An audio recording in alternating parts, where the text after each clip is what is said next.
Sebelumnya Assalamualaikum warahmatullahi wabarakatuh. Dan selamat pagi teman-teman semua.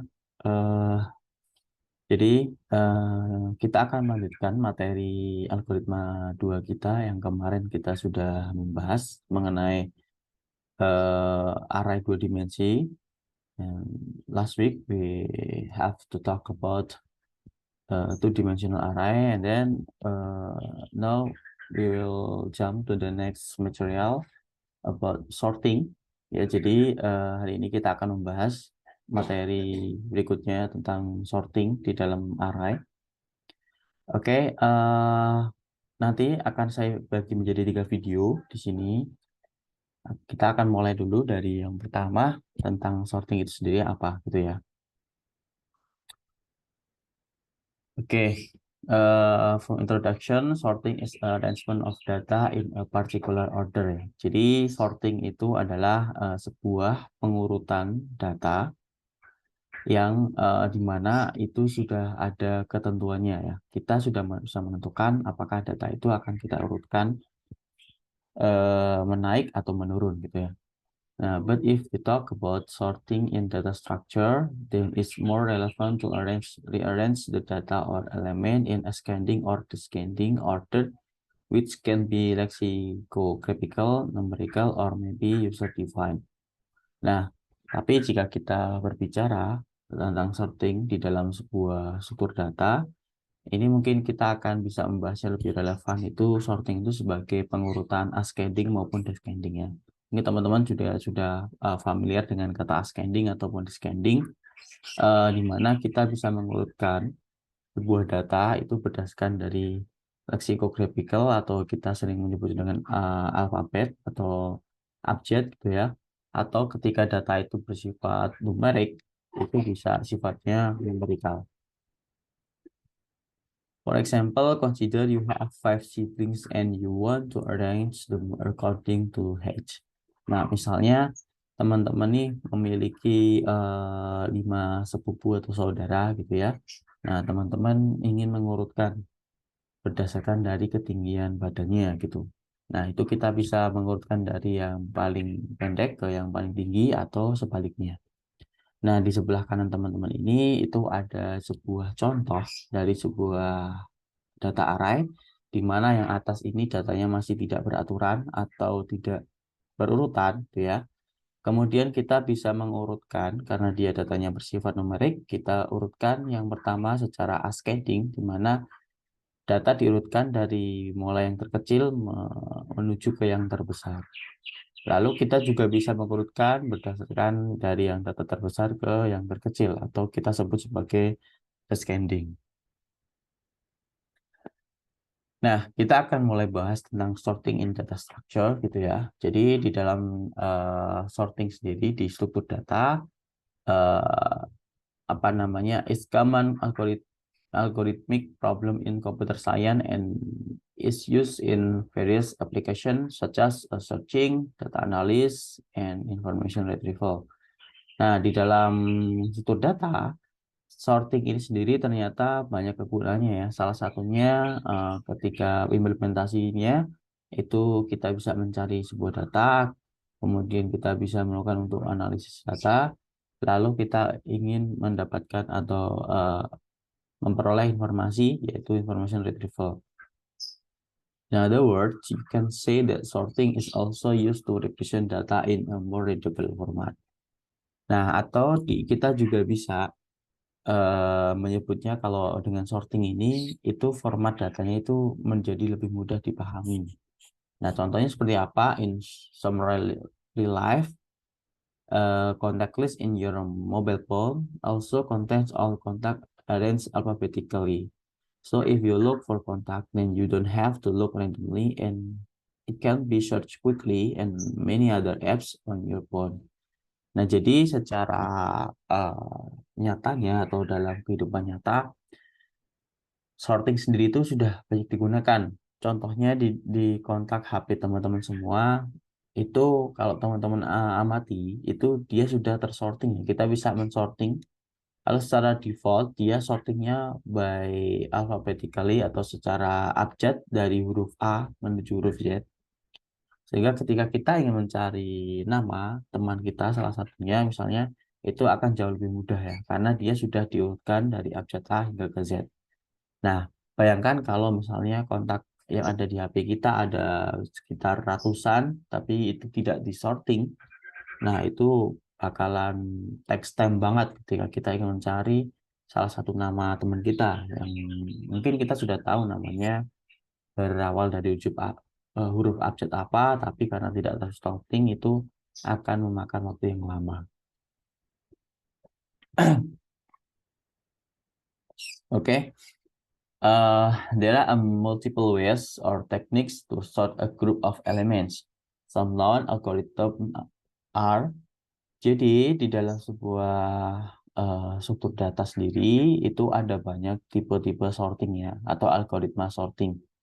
Nah, di sini ada bubble sort, selection sort, insertion sort, deep sort, radius sort, merge sort, and quick sort.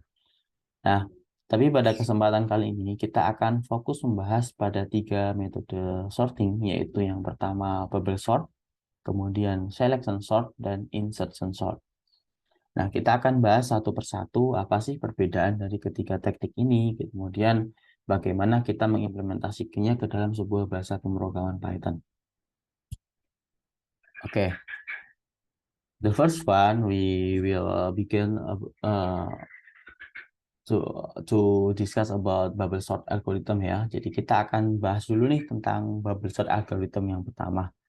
Bubble sort is a sorting method or algorithm by continuously exchanging data next to it until it is certain that in one particular iteration there will be no more change. Jadi bubble sort sendiri atau apa namanya algoritma bubble sort itu cara kerja dia itu adalah melakukan penukaran data secara kontinu terus menerus gitu ya ke data sebelahnya atau data selanjutnya sampai benar-benar dipastikan bahwa tidak ada perubahan lagi ketika kita tukarkan antara satu data dengan yang lain di beberapa di satu perulangan ya. Jadi ketika kita melakukan satu kali perulangan, apakah dia masih ada data yang sering berubah? Nah, ketika masih, kita akan lanjutkan ke perulangan berikutnya. If there is no change, it means the data is sorted. Jadi ketika tidak ada perubahan lagi, berarti itu artinya data kita sudah tersortir atau sudah terurut seperti apa yang kita inginkan. It's called bubble sort because each key will slowly bubble to its proper position ya. Jadi dia itu disebut bubble sort karena setiap kuncinya itu dia akan apa ya? Kalau teman-teman apa namanya melihat sebuah gelembung gitu ya, itu lama-lama kan akan bergerak melambat gitu ya. Nah, itu perubahan dari satu gelembung ke yang lain itu, nah itu diibaratkan di dalam sebuah algoritma bubble sort ini sendiri. This algorithm use combination operation between element ya. Jadi dia akan membandingkan fokus di apa namanya di algoritma ini dia cara mengurutkannya dengan membandingkan antara satu elemen dengan yang lain gitu ya. Dimana kita ingin mencari apakah kita mau mengurutkan secara ascending atau descending. The following is an overview of the bubble sort algorithm. Jadi di sini ada sebuah gambaran nih ketika kita ingin mengurutkan sebuah data menggunakan algoritma ini. The first one is compare the value of the first data and second data.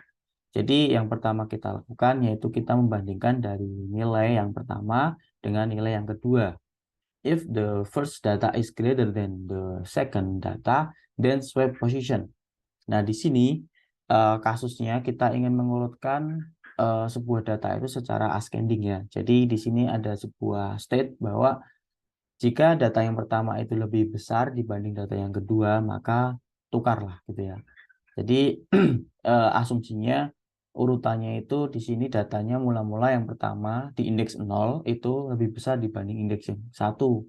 Nah, sehingga karena kita ingin mencapai tujuan dari algoritma dari sorting ascending yaitu dari kecil ke besar, maka urutan 1 dan 2 ini akan kita tukar. Di mana nanti yang awalnya urutan 1 ini lebih besar dari kedua, harapannya yang setelah kita tukar indeks yang pertama itu akan jauh lebih kecil dari yang kedua. Then the large data was compared to the third data. Nah, jadi yang data kedua yang sudah kita tukar tadi itu akan kita compare lagi dengan data selanjutnya, yaitu pada indeks kedua atau pada urutan ketiga. Jika jika ternyata data yang ketiga itu lebih kecil dari yang kedua, maka kita tukar lagi. Akan tetapi jika data yang ketiga itu tidak lebih besar dari yang kedua, maka tidak akan kita tukar atau kita diamkan saja. Dan kita do step number 2 to finish ya. Jadi kita akan mengulangi step yang kedua ini sampai selesai, sampai sejumlah data yang kita miliki. Nah, itu mungkin sedikit gambaran tentang algoritma bubble sort. Oke. Next, mungkin ini akan lebih mudah kita pahami, memudahkan teman-teman memahami apa sih atau bagaimana sih cara kerja dari bubble sort algorithm sendiri. And we know we have data that contain 4 elements in array, which is the numerical array. It's the data is 10, 4, 2, and each ya. The assembly of bubble sort array, the assembly of bubble sort algorithm for ascending sorting ya. Jadi di sini ada sebuah contoh untuk algoritma bubble yang kita akan gunakan untuk mengurutkan sebuah data secara ascending ya. Di sini kita memiliki sebuah data yang tersimpan di dalam array, yaitu ada 10, 4, 2, 8. Nah, jadi di sini mula-mula 10 ini menduduki indeks ke-0, 4 ke-1, 2 itu indeks kedua, dan 8 ke-3. Nah, sehingga kita tahu nih panjang arraynya ada berapa. The length of the array is 4 ya. We can check it in Python with learn function-nya. Kita juga bisa mengecek panjang dari sebuah array itu menggunakan fungsi learn kemarin ya. So the length of array we will use to determine the limit of the iteration. Ya, jadi panjang dari sebuah array akan kita gunakan sebagai limit atau sebagai batasan di dalam sebuah perulangan. And the first one we can see that there are 4 steps in the screen. Ya, jadi di sini kita memiliki 4 step. Yang pertama, step pertama itu datanya masih data semula gitu ya. Nah, di sini yang kita lakukan pada tahap pertama ini berarti adalah perulangan pertama ya, karena kita ada 4 array, jadi kita akan ada 4 step. Kalau misalnya nanti kita di sini memiliki 8 array, ya nanti kita akan ada 8 step. Itu stepnya mengikuti dari jumlah elemennya. Nah, di sini kita fokus pada step yang pertama dulu, di mana datanya ini masih sama, data yang awal. Kemudian kita fokus tadi. Teman-teman kan tadi melihat gambaran dari sebuah metode bubble sort ini. Compare the value of the first data and the second data ya. Jadi kita fokus pada the first data dan second data. Nah, di sini first datanya adalah 10 dan second datanya itu 4. Kita akan compare nih. Karena kita tujuan akhirnya adalah ascending atau menaik atau urutan dari kecil ke besar. Kita akan cek jika data yang pertama ini lebih besar dari data yang kedua, maka tukarlah gitu ya. Nah, teman-teman lihat bahwa 10 ini kan dia lebih besar dari 4 ya. Nah, sehingga kita akan melakukan proses penukaran. Nah, sehingga 4 nanti akan menduduki posisi yang 10 dan 10 akan menduduki posisi yang keempat. Nah, di sini hasil dari proses tahap yang sub pada tahap yang pertama, penukarannya itu menjadi 4, 10, 2, 8. Nah, hasil ini kemudian kita akan compare lagi ya. Jadi tadi yang posisi kedua itu kita akan bandingkan dengan posisi yang ketiga. Jadi seperti cara di sini, then the last data was compared to the third data ya. Jadi data yang kedua ini kita bandingkan dengan data selanjutnya yang ketiga. Apakah 10 lebih besar dari yang dua? Nah, ternyata di sini untuk urutan yang ketiga atau data yang ketiga ini dia lebih kecil atau data yang kedua ini lebih besar dari yang ketiga sehingga kita akan melakukan penukaran lagi. Nah, hasilnya menjadi pada sub yang ketiga ini yaitu 42 10 8. Nah, kemudian di sini kita lihat, kita bandingkan lagi ke yang keempat dan seterusnya nanti ya, seperti itu. Apakah data yang ketiga ini jauh lebih besar dari yang keempat? Ternyata true ya, benar ya, sehingga kita akan melakukan penukaran lagi. Ya, sehingga data yang terakhir atau data sub pada tahap pertama itu menjadi 4 2 8 10. Nah, dia sudah berhenti. Kenapa? Karena di sini sudah akhir dari sebuah elemen di array ya. Kita batasan indeks dari sebuah array di yang data kita miliki itu hanya 4. Nah, sehingga di sini dia sudah stop. Dia tidak akan melakukan proses lagi di tahap pertama. Dia selesai pada data yang 4, 2, 8, 10. Sekarang data kita itu urutannya adalah 4, 2, 8, dan 10. Itu selesai pada tahap pertama. Oke, sehingga kita akan melanjutkan pada tahap yang kedua. Nah, ini teman-teman kuncinya berarti ini kita akan menggunakan nested loop ya. Nah, di dalam sebuah tahap ini ada 4 tahap juga, itu adalah inner loop-nya ya. Jadi nested loop-nya ada di sini, terus di sini adalah outer loop-nya. Jadi tahap 1, 2, 3, 4 itu adalah outer loop-nya. Oke, kita lanjut ke looping yang kedua. Nah, looping yang kedua, posisi data kita adalah 4, 2, 8, 10 ya, seperti pada hasil akhir di tahap pertama. Kemudian kita mulai lagi dari data yang pertama, kan kita bandingkan dengan yang kedua. Nah, di sini kita fokus pada 4 dan 2 ya. Karena data yang pertama itu jauh lebih besar dari yang kedua, maka kita akan melakukan proses penukaran. Nah, sehingga di sini kita dapatkan data 2, 4, 8, 10 gitu ya. Nah, kemudian di sini kita akan cek lagi, apakah data yang kedua ini jauh lebih besar dari yang ketiga? Nah, ternyata false ya, enggak ya, karena 4 tidak jauh lebih besar dari 8. Nah, sehingga kita tidak akan melakukan penukaran apapun ya. Dia akan kita diamkan saja, kemudian kita next pada tahap atau nested loop yang berikutnya, yaitu apakah 8 ini lebih kecil dari lebih besar dari 10? Ternyata enggak juga kan. Nah, sehingga dia tetap tidak dilakukan penukaran. Nah, datanya tetap menjadi seperti ini ya.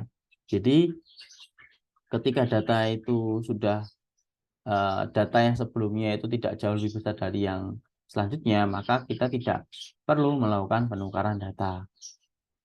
Nah, sehingga di tahap 2 ini kita memperoleh hasil urutannya adalah 2, 4, 8, 10. Nah, kalau secara kasat mata kita sebagai manusia kita sudah tahu ya kalau data ini sudah terurut.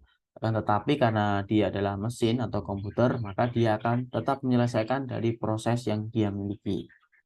Sehingga dia tetap akan melanjutkan pada tahap yang ketiga. Dan dia akan mulai lagi dari yang pertama, dibandingkan lagi, kemudian 2 dan 3, 4, 3 dan 4, dan seterusnya.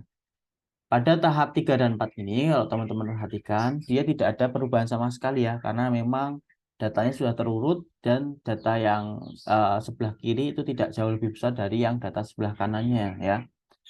Akan tetapi karena dia mesin, maka dia akan tetap dilakukan looping, tapi tidak ada proses penukaran data.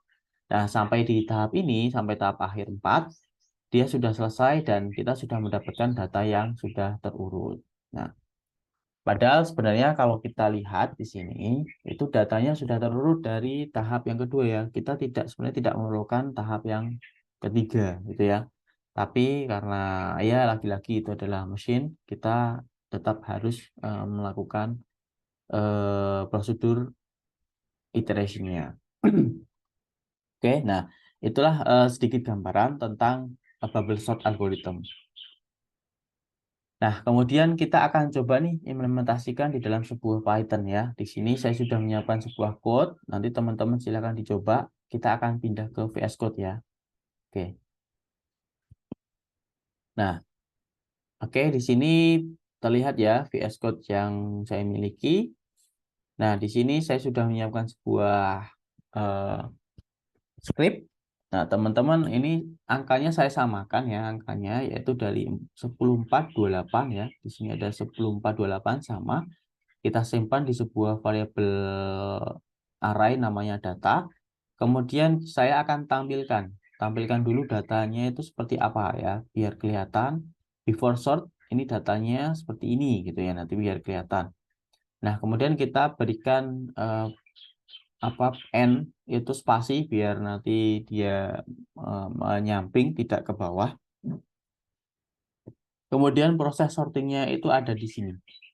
Nah, ada di sini sebenarnya. Nah, tadi teman-teman kan memerlukan panjang array ya. Nah, kita menggunakan learn data. Di sini looping yang pertama kita ingin mengecek ada berapa jumlah datanya ya. Jadi for i kita menggunakan variabel i, for i in range learn data ya. Kemudian for j in range learn data min 1 ya. Kenapa min 1? Ya, kalau teman-teman perhatikan di sini eh apa namanya? Kita tidak akan mungkin membandingkan dari data yang terakhir, indeks terakhir itu dengan setelahnya. Nah, karena setelahnya memang tidak ada ya, sehingga kita perlu menambahkan learn data min 1. Kalau kita tidak tambahkan min 1, maka dia nanti akan error. Nah, sehingga di sini for j yang di nested-nya, jadi for j itu yang di nested itu yang di setiap tahap ini ya, setiap tahap ada 4 proses ini, itu kita gunakan for j in range learn data min 1. Nah, misal kalau datanya ada 4, berarti range-nya menjadi 3 gitu ya, karena min 1. Nah, sehingga asumsinya atau yang kita harapkan itu nanti perbandingan akhirnya itu hanya ada pada indeks kedua dan 3 ya. Jadi di sini karena 3 sebagai batasan, maka indeks terakhirnya itu adalah 2 dan yang akan kita bandingkan kan dengan sebelah kanannya ya. Sebelah kanannya itu adalah 3 ya. Sehingga nanti akan perbandingan akhirnya yaitu indeks kedua dan ketiga gitu. Sehingga di sini kita perlukan min 1. Kemudian di dalam sebuah Python, bahasa programan dan mungkin di bahasa programan yang lain, kita perlu yang namanya sebuah variabel temporary ya. Di sini kita uh, menyediakan dengan nama variabel tmp yang kita isikan 0. Kita isi default value dulu gitu ya. Atau teman-teman juga bisa mengisikan non juga boleh gitu ya, bebas. Nah, uh, variabel temporary ini digunakan untuk apa? Dia untuk menampung data sementara. Nah, misalnya kalau misalnya kita sebagai manusia kita mudah ya menukarnya, gitu langsung kita tukar posisinya. Tapi dengan komputer dia tidak bisa ya. Kita harus tampung dulu salah satu data di sebuah variabel limanen atau sementara. Contohnya ini misalnya kita akan membandingkan 10 dan 4. Karena 10 ini lebih besar dari 4, maka kan kita akan melakukan penukaran. Nah, sehingga di sini si 10 ini kita akan simpan dulu di variabel temporary gitu ya. 10 ini kita simpan di variabel temporary, kemudian di posisi 10 ini akan kita replace dengan angka 4 sehingga nanti 4 sudah menduduki posisi 10 dan angka 4 ini akan kita isikan di si variabel temporary yang isinya 10 tadi. Nah, jadi ibarat gelas kalau kita ingin menukar isinya gitu ya. Ada 2 gelas misalnya teh sama air putih gitu ya. Kita ingin menukar posisinya, kita perlu 1 gelas lagi. Nah, 1 gelas ini untuk menampung sementara tehnya misalnya, kemudian yang gelas bekas teh ini akan kita tuangkan air putih, dan bekas air putih ini akan kita tuangkan dari gelas yang sementara tadi. Itu prosesnya. Jadi sehingga di sini kita memerlukan variabel temporary.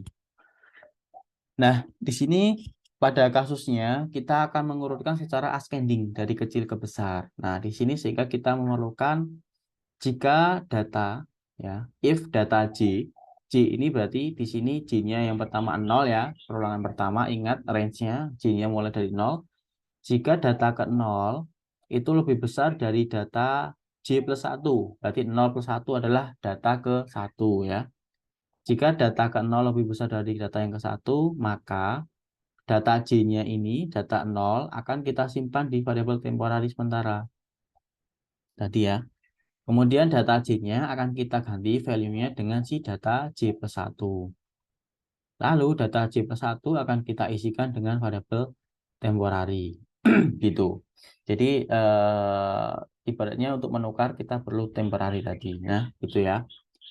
Nah, akan tetapi jika data J-nya ini tidak lebih besar, bagaimana? Maka dia tidak akan dilakukan apapun. Ini prosesnya tidak akan terjadi penukarannya ketika data J-nya itu tidak lebih besar dari data J+1. Gitu. Nah, sehingga nanti ini ketika sudah selesai, nah di sini dia akan naik lagi. Sehingga sekarang J-nya itu menjadi 1 dan J+1 itu menjadi 2. Ya. Sehingga kalau tadi di sini dari 0,1, maka kita akan lanjut dari 1 ke 2 dan seterusnya. Gitu. Maka di sini yang kita bandingkan adalah J dan J+1. Ketika dia sudah selesai, nah di sini teman-teman juga bisa melihat ya, for J in range learn data min 1. Nah, sehingga dia akan ada berapa kali perulangan. J kan mulai dari 0 ya. Learn data min 1 kan berarti 4 min 1 adalah 3. Berarti ada 0, 1, 2. Sehingga di sini cuma ada 3 kali perulangan ini. Gitu ya. Ini adalah data awalnya. Gitu. Oke, setelah selesai prosesnya, jadi ini di sini itu adalah step 1 yang di sini sub-subnya. Setelah selesai dia akan naik lagi di sini sehingga di sini I-nya sekarang menjadi 1, dari 0 menjadi 1, berarti ke tahap 2. Lalu kita mulai lagi dari J-nya yang 0 ya. Jadi dia mundur lagi kan seperti ini dan seterusnya. Ketika sudah selesai, nah di sini teman-teman ketika si inner loop ini itu adalah ininya selesai. Saya ingin tahu perubahannya. Nah, untuk mengecek perubahan data, saya melakukan sebuah printing di sini, yaitu step keberapa, hasilnya bagaimana. Nah, hasilnya saya looping arraynya. Jadi step ke-1 tadi misalnya hasilnya seperti apa, baru dia naik lagi ke for yang I ini, gitu. Dan seterusnya. Nah, terus di sini saya juga membuat sebuah script untuk menampilkan hasilnya. Sorting resultnya seperti apa. Nah, ini adalah hasil sortingnya seperti apa, kayak gitu. Nah, oke, coba kita langsung jalankan aja ya. Di sini kita masuk ke sini. Kemudian Python, nama filenya adalah bubble sort ya. Oke, oke, wait, ini belum saya komen. Oke, sebentar. Ya, saya ulangi. Nah, hasilnya sama ya. Oke. Jadi di sini data yang awalnya seperti ini. Kemudian dari step 1, hasil akhirnya adalah 42810, sama ya, 42810. Kemudian hasil step 2 ini 24810. 24810 sama ya. Hasil 3, 4, jadi pada step 2 sampai 4 ini sebenarnya dia udah tidak ada perubahan lagi gitu ya. Nah, itu tadi karena dia mesin komputer ya, kita mau nggak mau tetap harus menjalankan iterasinya kayak gitu ya. Jadi kebayang ya nanti kalau misalnya ada 10 elemen, maka nanti akan ada sekitar 10 step juga. Dan ini adalah sorting resultnya, hasil akhirnya ya sama ya, 2, 4, 8, 10 gitu. Nah, itulah implementasi dari algoritma bubble sort di dalam sebuah bahasa pemrograman Python. Nah, kemudian oke, nanti itu tadi teman-teman silakan dicoba ya. Nah, ini adalah performance of bubble sort. There are two different performance. The first one is advantage. Jadi advantage-nya atau keunggulannya, keuntungannya ketika kita menggunakan bubble sort itu yang pertama adalah simple ya. Karena dia hanya membandingkan antara satu elemen dengan yang lain dan seterusnya sampai posisi akhir. Sehingga dia dikategorikan dia algoritma itu simple dan easy to understand, mudah untuk dipahami. Kemudian yang kedua, kelemahannya itu the more element in array, the longer the sorting process. Ketika semakin banyak jumlah elemen di dalam sebuah array, maka waktu yang digunakan itu semakin lama prosesnya. It takes quite a lot of time ya. Jadi waktunya itu semakin lama gitu ya. Karena apa? Kayak tadi misalnya di sini ini cuma ada 4 data aja sampai step kedua sebenarnya udah urut, tapi dia tetap dijalankan sampai step keempat gitu ya. Nah, lalu apakah ada cara nih ketika dia sudah data terurut, kita mau stop gitu ya. Nggak usah kita lakukan sampai selesai gitu ya. Seperti kita manusia melihatnya, kalau kita udah tahu urut, ya udah stop aja, nggak usah lanjutin lagi kayak gitu. Ada nih teman-teman, ada caranya ya. Di sini jadi ini adalah shortcut yang tadi saya modifikasi beberapa ya. Kalau teman-teman lihat, oke kita langsung pindah ke VS Code saja. Oke, yang ini saya komen ya. Saya komen. Kemudian teman-teman, oke sebentar saya uncomment. Nah, di sini. Sekilas codingnya sama ya, memang sama gitu ya. Hanya teman-teman fokusnya ada di sini nih. Saya menambahkan sebuah variabel status atau bolehlah apa? Saya menamakan status di sini by default dia bernilai 0 gitu ya. Jadi ketika setiap tahapan tadi ada 4 ya. Setiap dia reset pada tahap 1, 2, 3 dan seterusnya, itu saya reset statusnya menjadi 0. 0 lagi ya. Baru setelah dia masuk ke sebuah nested loop atau inner loop, di sini kan tadi dicek apakah data yang pertama lebih besar dari data yang kedua, kayak gitu ya. Nah, ketika data yang pertama itu lebih besar dari yang kedua, artinya akan ada proses penukaran gitu ya. Maka di sini saya akan increment statusnya, nilainya ya. Jadi dari statusnya ini akan saya naikkan nilainya atau saya incrementkan sehingga dari yang awalnya 0 dia akan sekarang bernilai 1 gitu ya. Berapapun ada proses penukaran data, dia akan bertambah nilainya, mungkin dari 1, 2 dan seterusnya. Nah, setelah itu di dalam akhir dari inner loop, nested loop ini, saya berikan sebuah kendali percabangan di sini ya. Jika statusnya ini sama dengan 0, artinya dia tidak melewati proses ini. Artinya tidak ada data yang sebelah kiri itu lebih besar dari yang kanan. Artinya tidak ada penukaran data selama proses iterasi. Maka tadi asumsinya ketika tidak ada proses penukaran data, seperti pada step 3 dan 4 ini, maka statusnya ini akan tetap bernilai 0 karena tidak akan dilakukan proses increment data di sini. Nah, sehingga ketika statusnya itu bernilai 0, maka akan kita break. Ya, dia di break, iterasinya di stop, berhenti gitu ya. Tidak akan melakukan iterasi lagi gitu ya. Sehingga dia akan keluar dari kode program dan dia akan melakukan langsung hasil print ini tanpa harus melanjutkan pada iterasi eh, ketiga dan 4 dan seterusnya gitu ya. Jadi itu akan menghemat waktu ya. Ketika dia sudah ada tidak ketika dia sudah tidak ada perulangan atau perubahan data, oke, stop, selesai. Jangan lakukan print ini lagi kayak gitu. Oke, kita akan coba cek apakah betul seperti itu. Ya, kita cek ya. Kita lakukan lagi Python bubblesort.py. Enter. Nah, seperti ini. Gitu ya. Jadi di sini tadi kalau kita lihat dia memang sudah sampai step kedua itu sudah sorting ya atau sudah tersort atau sudah terurut, maka dia hanya selesai pada step kedua dan dia langsung dimunculkan hasil sortingnya gitu. Nah, itu untuk memangkas waktu. Nah, kemudian jadi teman-teman eh eh,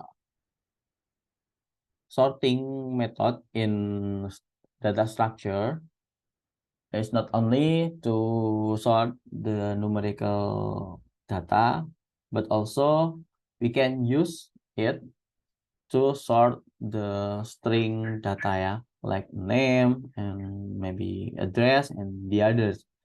Jadi di algoritma bubble sort ini itu tidak hanya digunakan untuk melakukan sorting angka saja, tapi kita juga bisa melakukan sorting nama seperti ini ya. Jadi ini ada datanya tadi saya ganti dengan nama-nama seseorang. Ya, berarti kita akan coba nih kita urutkan secara alfabetik atau secara ascending tadi ya, dari huruf abjad A sampai ke Z.